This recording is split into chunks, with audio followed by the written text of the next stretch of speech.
Hi everyone, welcome to National Science Week. Thanks for registering for our event and thanks for joining us and tuning in for these experiments. So if you registered online, you would have received a science pack which will help you in doing the next 4 experiments. But if you didn't register online, you might still be able to do these at home. So have a look around the house. You might have similar items, similar materials. If not, you can just enjoy the video. So in your packs, you would have received a fun playmat. So this one, there was a few different ones, different animals and different things. There is a forces playmat. So we're going to use Play-Doh to understand how different forces work. Play-Doh for the forces Play-Doh. Some popsicle sticks, some rubber bands, some pipe cleaners, some straws, a pom-pom ball, a plastic spoon, a cork, and there was 2 items that weren't included in your packs just because we couldn't really logistically do it. An egg, which would have probably got crushed if we posted it out to you, and some vinegar, which most people have at home. So the 4 experiments we're going to try today, we're going to try experimenting with forces using Play-Doh. We're going to make a catapult that will shoot a cork across the room. We're going to experiment with bubbles and see if we can make a square bubble. And lucky last, we're going to use vinegar to see what happens when we add vinegar to an egg, what the reaction is. So stay tuned and enjoy. So today we're going to be talking about forces. So a force is a push or a pull that's put upon an object, which results from the interaction of one object with another object. So when 2 objects meet, there's usually a force upon these objects, or there is a force upon these objects, and it changes the way the object's moving. So before we use the Play-Doh, I might do an example of something I had around the house. So I've got 2 highlighters. So I'm going to put a force on both of them, which is going to actually change the direction of both the objects. So you don't need to use highlighters. You could use some balls at home.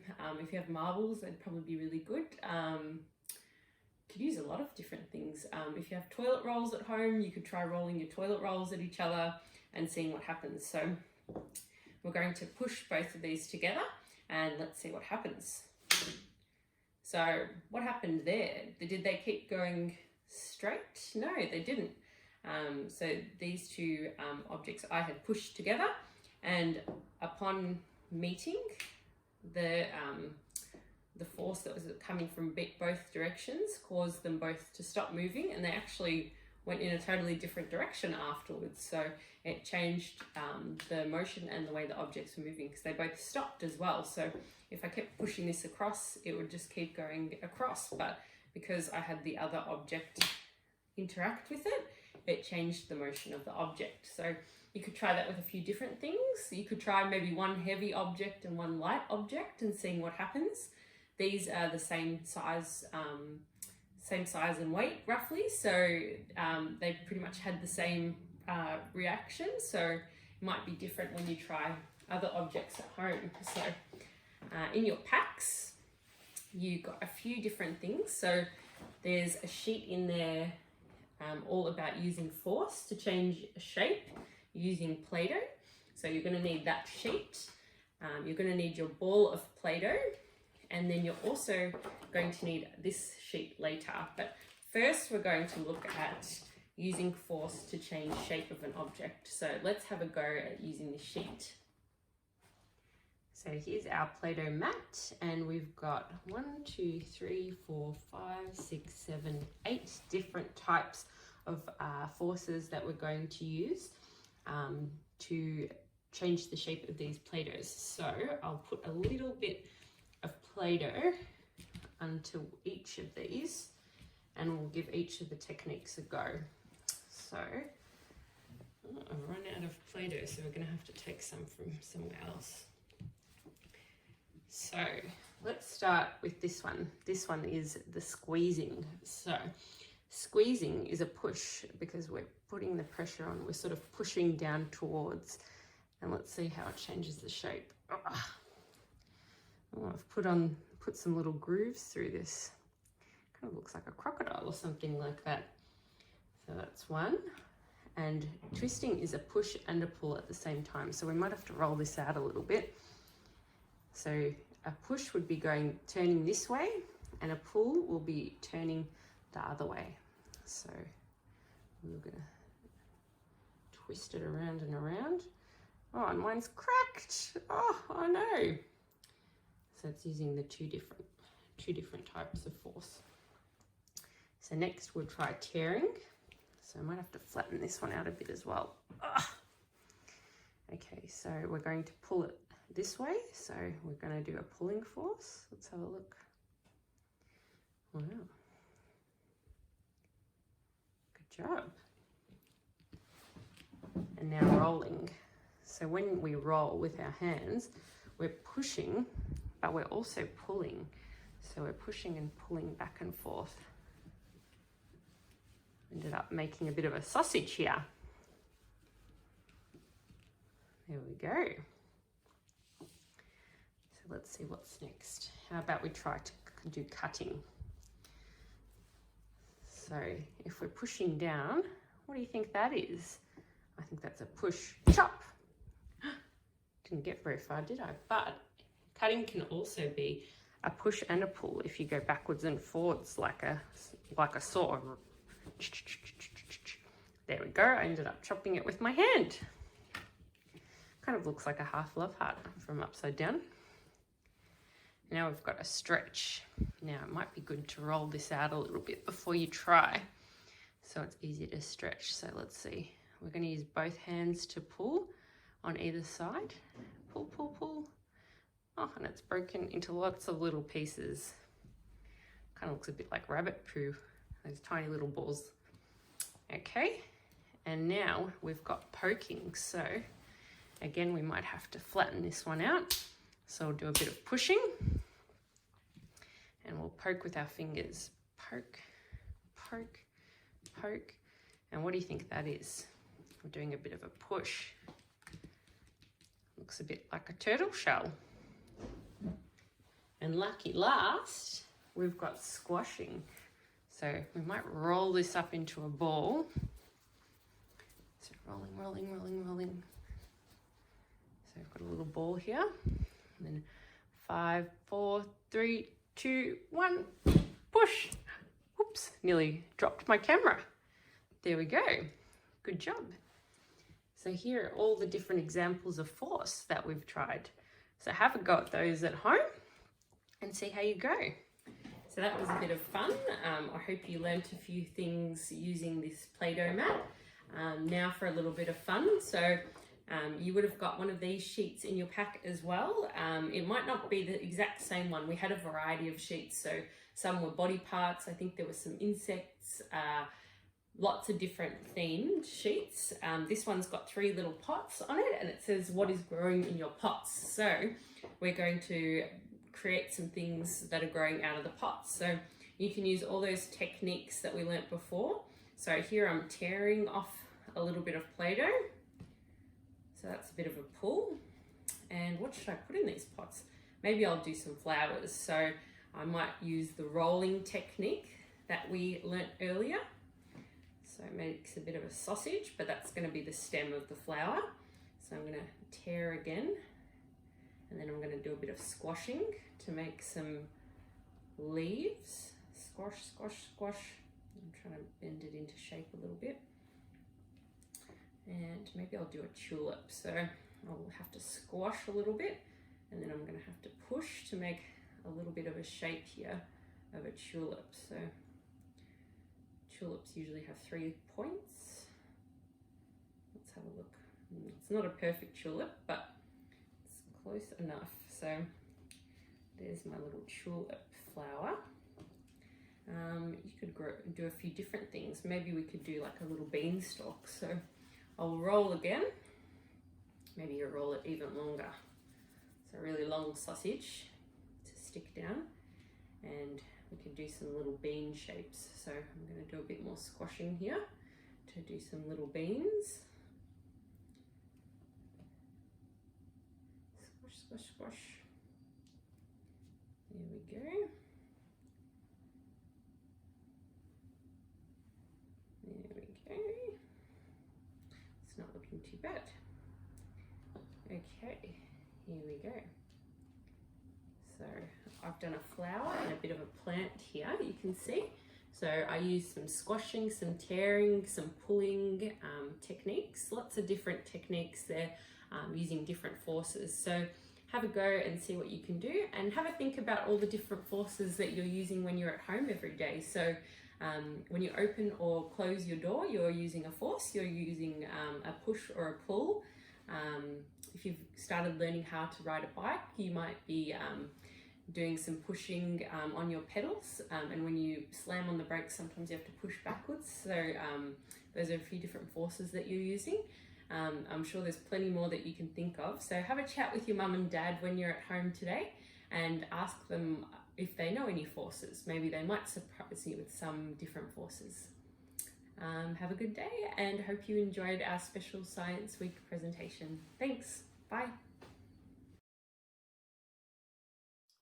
Well, thank you, Jennifer, for showing us how to use Play-Doh and exert force on it in lots of different ways. So now we're going to make a catapult that using the power of physics will fire a cork like this all the way across the room. Now, catapults are a very ancient technology. They were used by the Romans. They go back a really, really long way.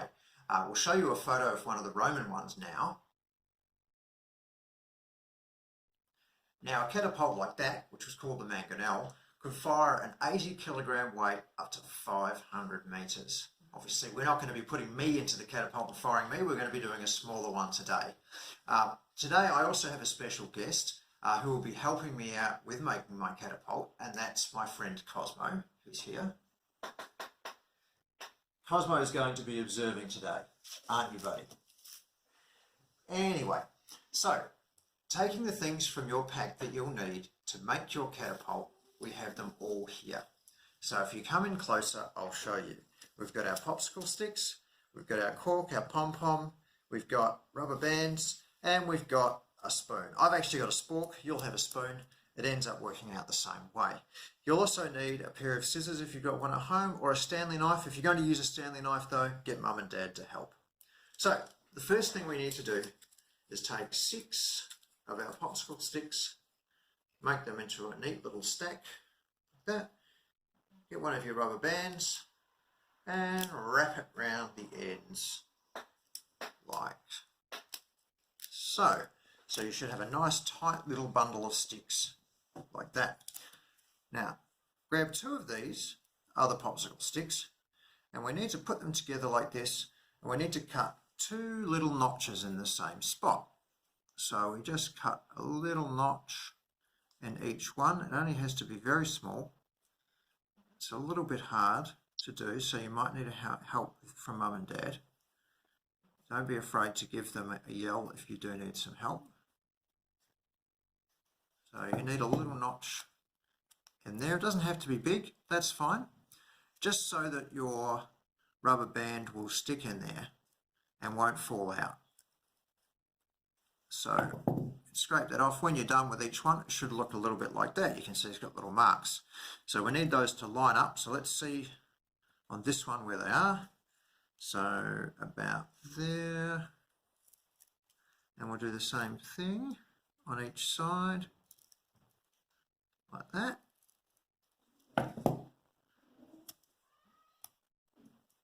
Pull that out. This one I need to cut a little bit further. You can see this is the trickiest part. Once we've done this, it's plain sailing from here.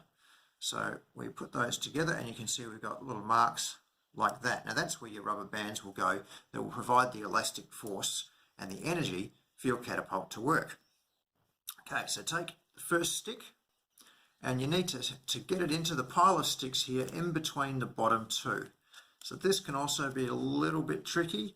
We'll have to push that down like that, so you can see it sits there. Take your other one and place it over the top like that. Now this is where your rubber bands come in, your next rubber bands. So take your rubber band and put it around the little notched bit. We need to wrap it around lots of times So if you have trouble doing that, again, get mum and dad. You want it to be nice and tight on there like that. Then we can push this along, and you can see we've already got some spring happening. So what we're doing here is we're creating elastic potential energy. Using this elastic band, we push this down, the energy builds and builds and builds, and we let go, and the energy is released. So now take your spoon, or in my case your spork, slide that underneath the rubber band at the end so that your spork sits nicely on the popsicle stick. Get another rubber band and attach the spork on the end with the rubber band so it doesn't fly off, especially if you're using a spork, because a spork's got some tines on it, it's got pointy bits, and I really don't want this spork to fly off and hit somebody in the face. So I'm going to carefully attach my spork like that. So now we have ourselves a full catapult model. To make the catapult shoot further, we can push this down like that, and you'll see the bucket at the end raising on the spoon, and then we can load things into it and fire it. So if I wanted to load a pom-pom in here and fire it at you, just like that. Now, if it's not strong enough and you're thinking, this is not reaching the other side of the room, well, that's why we have these left. So we can stick these in and make the catapult even more powerful. So if we come in close, you see we've got gaps in there. We can stick our popsicle sticks in and make our stack of popsicle sticks bigger. And when we make the stack bigger, we increase the force. We increase the elastic potential energy that we're getting out of our rubber band. I've just put 3 extra ones in, so you can see this is sitting higher now. So if I want to load in my cork, and the cork's the heavy ordnance, it's the big deal, and I'll fire that at you. Perfect. And I can make it less or more powerful, or I can pull it back so it shoots upwards rather than forwards. So that is how you make your own little catapult at home. You can take it into the hallway with a tape measure, measure how far you can fire your pom-pom and your cork, and you can re-engineer it by fixing it up, changing it, taking things out to make it more or less powerful. So I hope you've had fun. We're now going to go and have a look at June's experiment, where she's going to show you how to make square bubbles.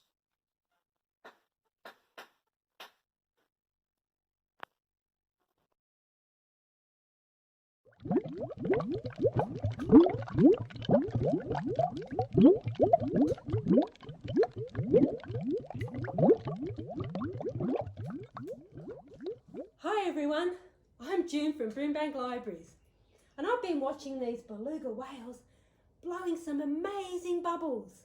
And today we're going to make some bubbles. We're going to make a square bubble.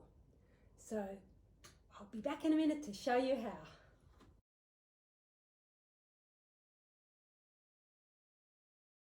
So those bubbles under the water were all different shapes, but usually when you make soap bubbles, they're a perfect sphere or a ball shape. So that's the natural shape they take, but I'm going to show you how to make a square bubble today. So what we need is we need some pipe cleaners or chenille sticks and some straws. I've got some few different straws here, and then some bubble mix. We're going to make some bubble mix with some water and some washing up liquid. So I'll show you how to make the frame to make a square bubble. So I've got 6 pipe cleaners or chenille sticks here. I'm going to cut them in half.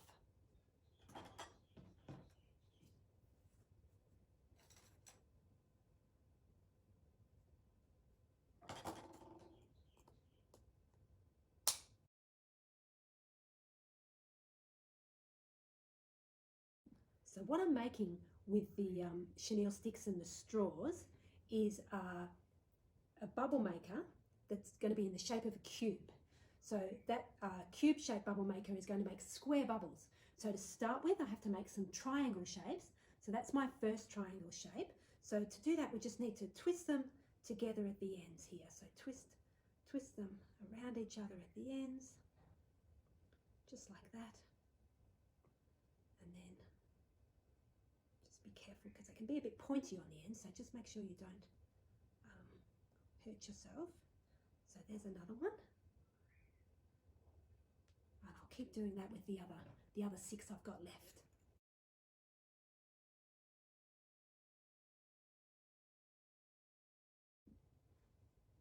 Okay, so now we've got our 4 triangles. Now we've got to join them together to make these square shapes, and then we're going to end up with a cube. Okay.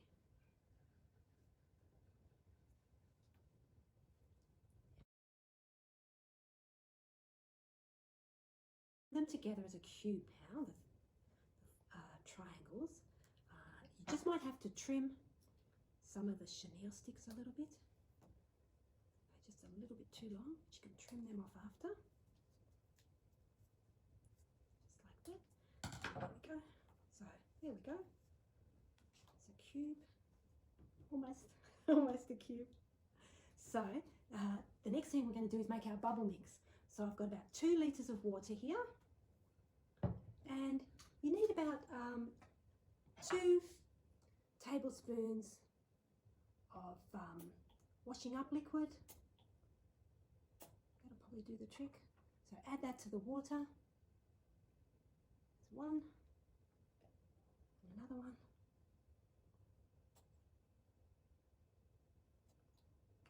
And then you need to give that a good mix. So I'll start mixing.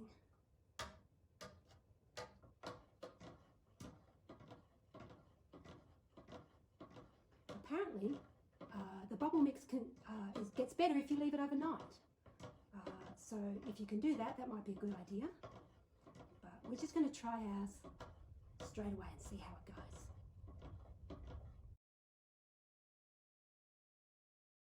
We put the cube in.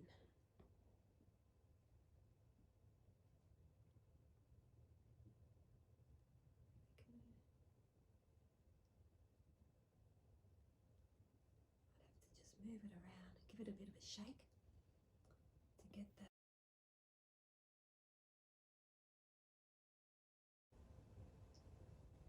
So there's our square bubble. Can you see it in the middle there?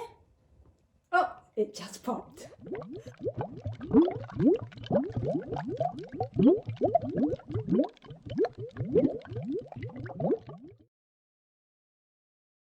Okay, so we've seen how to make a catapult, how to exert force with Play-Doh, and how to make a square bubble. The final experiment we're going to be doing involves eggs and vinegar. So this is pretty interesting. This is actually an experiment that you'll have to do a bit of waiting for. It'll take a little bit of time, but at the end of the time, you're going to have a very cool result. So in front of us, we've got all the gear we need. I've also got my assistant Cosmo helping me out on this one. Cosmo loves eggs, so he's very keen to help, aren't you, buddy? And if you come in close, I'll show you everything we need. So we've got our vinegar, we've got our 3 glasses, I've got a spoon to take eggs in and out of the glasses, and of course I've got some free-range eggs here, and I'll just open them up. Nice brown eggs. So remember the colour they are when they go in, because it's good to know. Okay, so I've already filled these 2 glasses with vinegar, and I've already put an egg in this one. So what you'll need to do is just put just enough vinegar into your glass to cover up each egg that you put in. So you don't need to go crazy on the vinegar, just a little bit is fine. So we'll take another egg here. Remember, it's a nice brown colour at the moment, and we'll carefully put it into the vinegar so it doesn't break. If it breaks, you're going to have to get another glass and some more vinegar and another egg. And we'll take our next egg and we'll carefully put that into the vinegar too. Now, what we need to do here is make a note of the time that we put our vinegar and our eggs together. So if I look at the time now, I know that it's lunchtime, so I'll need to come and check on these in a few hours. The first one we're going to do, we're going to check on in about 10 or 12 hours. The second one we'll leave for a full day, and this one we'll leave for 2 full days.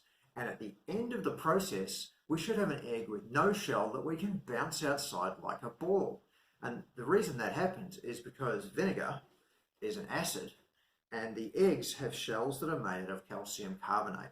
And when the vinegar gets on the shell, it dissolves it. That makes CO2. So if you actually come in close, you can see with this egg that it's got bubbles all over it. And that's because already the vinegar is turning the shell into carbon dioxide. So now we can go away and come back in 10 hours and then 24 hours and then 2 days and see what has happened to our eggs.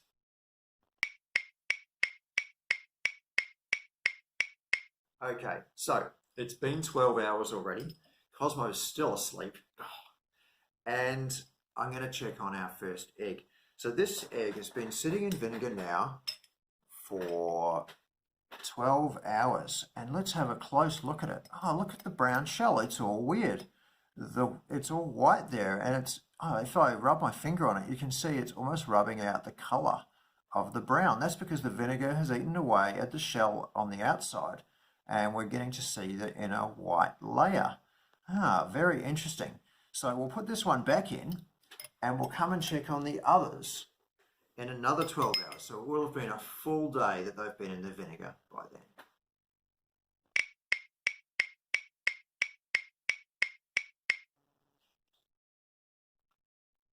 All right, so this one has been sitting in vinegar for 24 hours. So let's have a look. Let's get our spoon and we'll slowly pull it out. Oh my God, it's so gross. It's gotten really big and weird and it's squishy. It's all squishy and gross. And look, you can see the shell is just about all gone. It's pretty gross, but it's kind of cool too. It's like a big ball of, like a big grape or something. It's really weird. You can see how squishy it is. Like when I hold it up, all the shell is pretty much gone and it's gotten bigger. Oh, it doesn't smell too good either. What do you think, buddy? No, I don't think he likes it either. Well, okay, that's pretty weird. I'm really interested to see what happens with the one that we're going to leave in the vinegar for 2 whole days.